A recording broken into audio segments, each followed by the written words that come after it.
En la actualidad, Hollywood está atravesando uno de sus peores momentos. Cada vez es más común ver cómo películas de grandes estudios fracasan en taquilla, generando pérdidas millonarias. Y eso nos hizo preguntarnos, ¿cuáles han sido los peores fracasos en la historia del cine? En este video te contaremos las increíbles historias de las 10 películas con las mayores pérdidas económicas de la historia, y que llegaron a arruinar carreras de actores, directores, e incluso llevaron a la bancarrota a más de un estudio. Te revelaremos curiosidades, los errores que se cometieron y las consecuencias de un fracaso en la gran pantalla. Así que, comencemos. Puesto 10. Muy bien, empecemos con una película tan catastrófica que, aparte de ser un desastre financiero, Disney trató de enterrarlo para siempre. Hablamos de The 13th Warrior, o conocida como 13 guerreros en Hispanoamérica. La película fue estrenada en el año 1999 y está basada en la novela Eaters of the Dead de Michael Crichton. Fue protagonizada por nada menos que Antonio Banderas. Esta cinta tuvo un presupuesto de $160 millones, que para la época era simplemente una locura, pero terminó recaudando apenas 60 millones, y si sumamos los gastos de marketing, las pérdidas ascienden a los $130 millones. Esta película prometía una historia llena de acción, epicidad y batallas vikingas, con un director de renombre como John McTiernan, que venía de dirigir éxitos mundiales como Duro de Matar o Depredador. Sin embargo, todo lo que pudo salir mal, salió. El director quería una película oscura, cruda y realista, pero los ejecutivos de Disney no estaban convencidos. Las pruebas con el público fueron un desastre. La audiencia encontró la historia aburrida, la acción confusa y el tono demasiado serio. Y los productores no tuvieron mejor idea que llamar al mismísimo autor de los libros, Michael Crichton, para que improvisara de director y regrabara algunas escenas. Se cambiaron personajes, se regrabaron batallas enteras y hasta se modificó el final. Todo esto, aparte de hacer más confusa la película, aumentó el presupuesto varios millones de dólares más. La película estaba condenada al fracaso, ya que sumado a todos estos problemas de producción, compitió en taquilla con películas como Matrix o Star Wars Episodio 1, lo cual evidentemente lo hundió en el más profundo de los fracasos. Puesto 9. Babylon prometía ser una carta de amor al cine, un homenaje grandilocuente a la edad dorada de Hollywood, pero terminó siendo uno de los mayores fracasos del 2022 y para muchos, una película incomprendida. Damien Chazelle, el director detrás de Whiplash y La La Land, había ganado un Oscar con solo 32 años y se había convertido en el niño prodigio de Hollywood. Pero con Babylon fue por todo o nada. Una épica de más de 3 horas, con un presupuesto de $80 millones, sin contar el marketing. Quería retratar el paso del cine mudo al sonoro, pero también la locura, la decadencia y los excesos de la industria en la década de 1920. Babylon era desenfrenada, caótica y provocadora, mostrando un Hollywood sumido en el exceso, con fiestas desbordadas, comportamientos al límite y escenas que llevaban al espectador al borde de la incomodidad. Chazelle no se guardó nada en su intento de retratar la locura y la desmesura de aquella época. Chazelle quería provocar, y vaya que lo hizo. Con Margot Robbie como protagonista y Brad Pitt en uno de los papeles principales, el casting parecía de oro. Sin embargo, ni sus nombres lograron atraer al gran público, que no estaba listo para la brutalidad y el caos que la película ofrecía. Babylon se estrenó el 23 de diciembre de 2022 en Estados Unidos, justo a tiempo para Navidad. Un detalle que muchos consideran un error enorme, porque ¿quién quiere ver una orgía decadente y un Hollywood desquiciado durante las fiestas familiares? La crítica quedó dividida. Algunos la alabaron por su ambición y otros la destrozaron por su tono exagerado y lo que llamaron un metraje interminable. El boca a boca no ayudó, y la película se desplomó rápidamente en taquilla. Puesto número 8. A veces, soñar demasiado grande puede salir carísimo. Y eso fue lo que pasó con Final Fantasy: The Spirits Within, la película que prometía revolucionar el cine de animación, pero que terminó siendo un desastre tan grande que casi arruina a una de las compañías de videojuegos más importantes del mundo. En el año 2001, Hironobu Sakaguchi, creador de la mítica saga Final Fantasy, decidió que era momento de llevar su universo más allá de los videojuegos. Su objetivo: crear la primera película totalmente animada en 3D, con personajes que parecieran humanos reales. Quería que el personaje principal, la doctora Aki Ross, fuera la primera actriz digital del cine. El problema fue que Sakaguchi no midió los riesgos. Invertir $137 millones en una tecnología que todavía estaba en pañales fue una apuesta extremadamente peligrosa. Los personajes, aunque revolucionarios para su época, Parecían demasiado realistas para ser dibujos, pero todavía inquietantes como para parecer humanos de verdad. Además del aspecto técnico, la historia fue otro gran problema. The Spirits Within apenas tenía algo que ver con la saga Final Fantasy que los fans amaban. Ni magia, ni invocaciones legendarias, ni caballeros épicos. Solo una trama densa de ciencia ficción post-apocalíptica que no conectó ni con el público general, ni con los gamers fieles a la franquicia. La película fue un desastre financiero.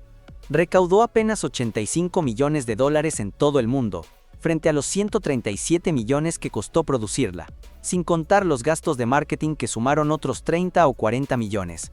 Las pérdidas totales se estiman en más de $120 millones, lo que envió a Square Pictures a un cierre definitivo, y casi manda a la bancarrota a la compañía de videojuegos. Puesto 7. Wonder Woman 84 no solo era la secuela de uno de los mayores éxitos del universo DC, sino que además con ella había mucho en juego. La industria cinematográfica se tambaleaba por la pandemia y Warner Bros. Apostaba todo a que Diana Prince salvaría el año. Pero lo que prometía ser un golpe de autoridad terminó siendo una caída dolorosa que costó cientos de millones de dólares. En 2017, Wonder Woman sorprendió al mundo.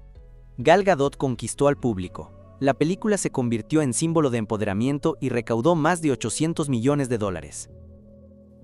Así que cuando anunciaron Wonder Woman 1984, el hype era gigante.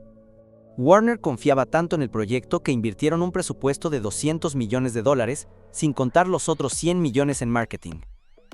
Todo estaba listo para repetir el éxito, pero algo salió muy mal. Cuando llegó el estreno, la reacción fue una mezcla de confusión y decepción. La historia giraba en torno a una piedra mágica que concede deseos, un villano exagerado como Maxwell Lord, y una chita que muchos sintieron desaprovechada. El tono cambió completamente respecto a la primera película, menos épico, más caricaturesco, y con un mensaje de esperanza que se sentía forzado. La crítica fue dura, y el boca a boca, demoledor. Pero el verdadero golpe fue el estreno simultáneo en cines y en HBO Max. En plena pandemia, Warner tomó la arriesgada decisión de lanzarla en streaming sin coste adicional, lo que significaba renunciar a buena parte de los ingresos de taquilla. En cines, la película apenas recaudó $169 millones a nivel mundial, lejos de los 800 millones que había logrado la primera entrega. Y aunque tuvo millones de visualizaciones en HBO Max, los números no cerraban. Las pérdidas estimadas fueron de al menos $100 millones. El fracaso de Wonder Woman 84 no solo frenó el entusiasmo por la franquicia. Warner terminó replanteando todo su universo DC, y Wonder Woman 3 aún sigue en el limbo. Puesto número 6.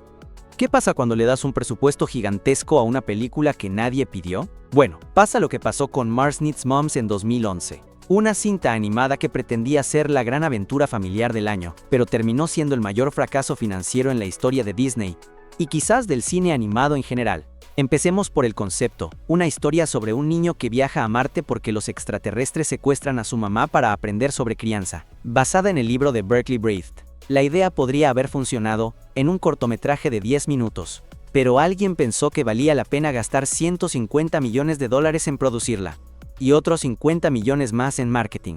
La película fue dirigida por Simon Wells y producida por Robert Zemeckis, el mismo detrás de Back to the Future y Forrest Gump. Zemeckis estaba obsesionado con el motion capture, la tecnología de captura de movimientos. Ya había experimentado con The Polar Express y Beowulf, pero en Mars Needs Moms, la técnica alcanzó niveles incómodos. Los personajes caían directo en el llamado valle inquietante. No eran lo suficientemente humanos ni lo suficientemente caricaturescos, y como resultado, muchos niños sentían más miedo que ternura. Pero el mayor problema fue que nadie quería verla. El tráiler no conectó con el público, la premisa parecía oscura para los niños y poco atractiva para los adultos, y para colmo, estrenaron en medio de una competencia feroz. Películas como Rango o Hop se llevaron toda la atención del público familiar. En su fin de semana de estreno, recaudó apenas $6.8 millones en Estados Unidos. En total, solo juntó 39 millones en todo el mundo, dejando una pérdida estimada de $150 millones. El fracaso fue tan brutal que cerraron el estudio de animación Image Movers Digital, propiedad de CMX poco después del estreno. Disney canceló otros proyectos de captura de movimiento que estaban en desarrollo y dio un giro radical a su estrategia de animación, apostando de nuevo por Pixar y Walt Disney Animation Studios. Puesto número 5. Esta película fue tan catastrófica que casi destruye a toda una compañía.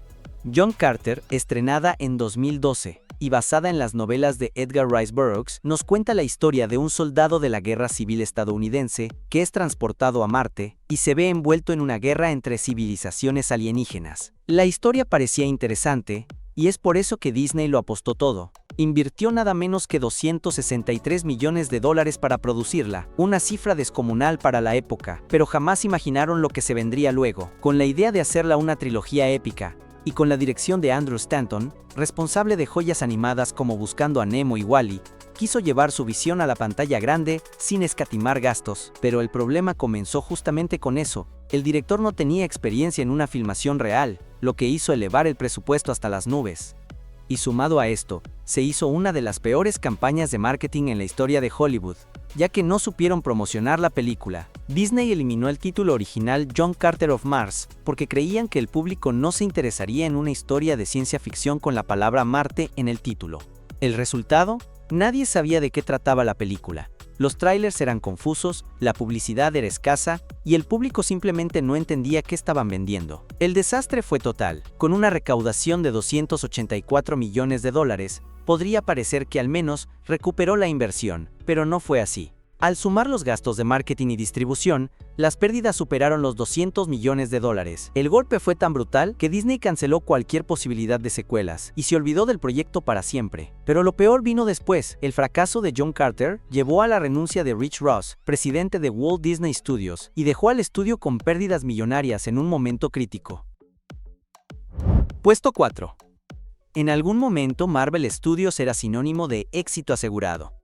Todo lo que tocaban se convertía en oro, y sus películas eran eventos mundiales que rompían récords de taquilla. Pero con The Marvels algo cambió, y cambió para mal. The Marvels llegaba como secuela directa de Capitana Marvel del 2019, una película que había recaudado más de $1.100 millones. Entonces, ¿por qué esta nueva entrega apenas logró 206 millones en todo el mundo? Los fans lo tienen claro. Desinterés y agotamiento. Para muchos, Carol Danvers no era un personaje con muchos fans, y aunque la idea de un trío de superheroínas sonaba interesante, la conexión emocional con ellas era escasa, sobre todo porque dos de las protagonistas venían de series que no todos vieron, Miss Marvel y WandaVision. Desde el inicio, The Marvels estuvo rodeada de complicaciones. La producción sufrió múltiples retrasos, cambios de guión y reshoots que no ayudaron a darle coherencia a la historia. Incluso se dice que el final original fue modificado a última hora, lo que terminó por dejar una sensación de película apurada y sin dirección clara. La trama giraba alrededor de una villana que pocos recuerdan, y aunque la química entre las protagonistas era lo mejor del film, no fue suficiente para enganchar al público masivo.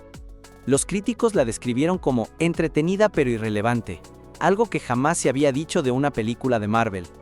Con un presupuesto de alrededor de $270 millones, sumando marketing y costos de producción, The Marvels necesitaba hacer al menos el doble para ser rentable. Pero se quedó cortísima. Las estimaciones apuntan a pérdidas superiores a los $100 millones, convirtiéndola en uno de los mayores fracasos de la saga. Muchos analistas ven a The Marvels como el síntoma de un problema mayor, el desgaste del universo cinematográfico de Marvel. Demasiadas series, demasiadas películas y una pérdida de la emoción que alguna vez hizo vibrar a los fans. Puesto 3. The Flash iba a ser la gran esperanza de DC, la película que pondría las cosas en orden, abriría el multiverso y traería de vuelta el entusiasmo por sus superhéroes. Tenía a Michael Keaton regresando como Batman después de más de 30 años, un presupuesto millonario, cameos que hacían saltar de la silla a cualquier fan nostálgico. Pero terminó siendo un desastre de proporciones épicas. La producción de The Flash fue una pesadilla que duró casi 10 años. Cambió de director al menos 3 veces, y el guión se reescribió una y otra vez para intentar encajar en un universo de DC que nunca terminó de definirse. Para colmo, su protagonista, Ezra Miller, se vio envuelto en escándalos legales, acusaciones graves y comportamiento errático justo antes del estreno. La imagen pública de Miller era tan tóxica que muchos se preguntaban si la película llegaría a estrenarse. Cuando finalmente The Flash vio la luz en junio de 2023, el entusiasmo ya se había esfumado. DC estaba cerrando su universo cinematográfico para dar paso al reinicio de James Gunn, y todos sabían que esta historia no iba a ningún lado. The Flash se convirtió en una película huérfana, que no importaba cómo terminara, no tenía consecuencias en el futuro de la franquicia. Warner Bros. La promocionó como la mejor película de superhéroes jamás hecha, pero cuando el público fue al cine, encontró una historia irregular, efectos especiales que dejaban mucho que desear, y emociones que no conectaban como deberían. Con un presupuesto de al menos $220 millones, más unos 150 millones en marketing, The Flash necesitaba superar los 500 millones en taquilla mundial para empezar a ser rentable, pero solo recaudó $268 millones en total. Las pérdidas estimadas superan los $200 millones, lo que la coloca como uno de los fracasos más costosos de la historia del cine de superhéroes. Puesto número 2. Francis Ford Coppola es uno de los directores más respetados de la industria. Dirigió películas icónicas como El Padrino y Apocalypse Now, pero tenía un sueño personal que actualmente lo está llevando al borde del abismo. La idea de Megalópolis estuvo dando vueltas en la cabeza de Coppola desde principios de los años 80. Él mismo la describía como su gran obra maestra, una historia sobre una ciudad del futuro que mezclaba lo mejor del Imperio Romano con una Nueva York moderna y utópica. Pero ningún estudio quería financiar lo que consideraban una locura muy costosa, así que Coppola tomó una decisión extrema. Vendió parte de su negocio de vinos y puso de su bolsillo más de $120 millones para hacerla realidad. Reunió a actores de renombre como Adam Driver, Giancarlo Esposito, Aubrey Plaza y Shia LaBeouf. Todo parecía listo para hacer historia. Sin embargo, no pasó mucho tiempo antes de que los rumores empezaran a circular. El rodaje fue caótico, con cambios de guión constantes y un Coppola que, según dicen, improvisaba la mayoría de las escenas sin seguir un plan fijo. Muchos compararon el caos con lo que pasó durante el rodaje de Apocalypse Now, pero esta vez sin el respaldo de un estudio que pudiera salvarlo. En mayo de 2024, Megalópolis se presentó en el Festival de Cannes, donde recibió críticas divididas. Algunos la elogiaron por su audacia visual, mientras que otros la consideraron confusa y pretenciosa. Posteriormente, Lionsgate adquirió los derechos de distribución en Estados Unidos, con la condición de que Coppola cubriera los costos de marketing, estimados entre $15 y $20 millones. El estreno en cines estadounidenses el 11 de octubre de 2024 fue un desastre. En su primer fin de semana, la película recaudó apenas $4 millones, situándose en el sexto lugar de la taquilla, muy por detrás de otras producciones. Hasta la fecha, la recaudación total en Estados Unidos es de $13.8 millones, lo que la convierte en un fracaso rotundo. Coppola invirtió $120 millones de su propio dinero en Megalópolis. Para recuperar esta inversión, la película necesitaba recaudar al menos $250 millones. Con las cifras actuales, las pérdidas podrían superar los $130 millones, convirtiéndose en uno de los mayores fracasos financieros del cine independiente. Puesto número 1. Si alguna vez te preguntaste, ¿cuál es la película que literalmente hundió a un estudio completo? La respuesta es Cutthroat Island, o la Isla de las Cabezas Cortadas, como se la conoció en Hispanoamérica. Esta superproducción pirata de 1995 pasó a la historia por ser uno de los fracasos financieros más desastrosos jamás vistos, y no es para menos. En los años 90, las películas de piratas estaban prácticamente muertas, pero Carolco Pictures, la productora que había triunfado con joyas como Terminator 2 y Rambo, apostó todo a revivir el género. Y no escatimaron en gastos, un presupuesto de $100 millones, que para ese entonces era una verdadera locura. El objetivo era claro, un blockbuster épico, lleno de aventuras en alta mar, con barcos reales, explosiones y peleas de espadas al más puro estilo clásico. El director Renny Harlin, conocido por éxitos como Duro de Matar 2, tomó la dirección. Y además, eligió como protagonista a Jenna Davis, quien en ese momento era su esposa, y venía de ganar un Oscar. La fórmula parecía perfecta, hasta que todo empezó a salir mal. Las dificultades comenzaron desde el primer día de rodaje. El guión se reescribía constantemente, el clima arruinaba los costosos sets que fueron construidos en Malta, ya que las filmaciones se realizarían sobre el mar, y muchos miembros del equipo renunciaban a mitad del proyecto. Los gastos se dispararon de forma incontrolable. Los barcos reales que usaron para filmar costaron una fortuna en mantenimiento, y cada retraso sumaba millones adicionales. La producción se convirtió en un caos que nadie pudo detener. Cuando finalmente se estrenó en diciembre de 1995, Cutthroat Island fue un desastre en taquilla. Recaudó apenas $10 millones a nivel mundial, frente a los más de 100 millones invertidos, sin contar otros 20 millones en marketing. Las pérdidas totales se estiman en más de $140 millones, lo que en ese momento fue un récord absoluto. El resultado, Carolco Pictures, el estudio que había sido un gigante en los 80, se declaró en bancarrota poco después del estreno. Si llegaste hasta acá y te gustó el video, te pedimos que te suscribas para no perderte nuestro contenido.